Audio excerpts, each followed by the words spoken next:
think it's important for an audience to walk away with what they want to walk away with. That this film is a very original, dynamic movie, and the thing is that when you look at a young filmmaker, a visionary filmmaker, a world creator like Joe Kosinski, you know, the way he shot this film, the way he designed the movie, and it's classic. You know, sci-fi to me has now become almost like the old westerns. You know, in the 50s, you know, it's hard to believe, but at that time, those westerns, you know, they took audiences to worlds that they hadn't seen. And so sci-fi today has become almost like a trope, you know, but it allows us to create a big world for an audience, yet have a very personal, human journey.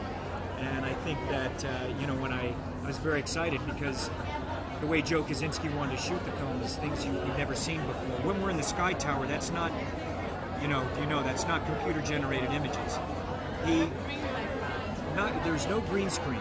He went to Hawaii and he took cameras and he placed them atop volcanoes, and for weeks he filmed cloud formations and sunrises and sunsets.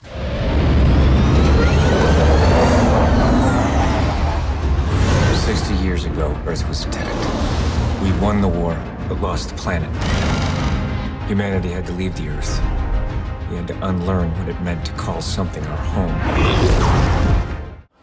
My whole life I've wanted to travel the world and go and spend time in different countries and, you know, and make movies throughout the world. I mean, if you look at my films, I've always from the beginning pushed international cast and pushed to film movies internationally. From, you know, when I started producing and very early on, because it was my dream to go, not just work with actors from different cultures and languages, but actually go to their place and make movies with people. And yet the story itself is one that has fantastic thriller twists and turns, you know, all the way until the very last frame of the movie. So that's what interests me in making movies. There are some physically intense scenes in this film. Do you imagine yourself doing action movies like when you're 70, 60? Yeah, probably till I'm about 100, maybe 110. We'll see. I'm sure many girls will be very jealous, as they should be. You know, it's very funny when you film a very romantic scene because the electricity between the characters is certainly there, because everything you're thinking about in the storyline is happening and fizzing away. But around you, you have 6 rather unromantic grips, you know, guys holding cameras. I think this movie definitely has lots of messages, and it could be seen as political to some people. I mean, it's about war. It's about taking over someone's world.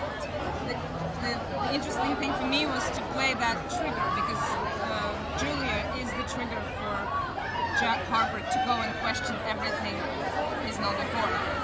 And she basically makes him become a hero that saves the world.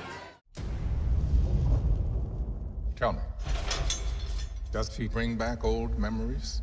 Where is she? I've been watching you, Jack. They lied to you. It's time to learn the truth. It's wonderful. And if I hope to come back for the World Cup. I'm already trying to figure out in my schedule. You know, I have a film that I might be doing. I've got about 5 movies that I'm working on in development right now. So I'm very excited because tomorrow I get to go to the stadium. And I've never been to a World Cup, you know, so I'd like to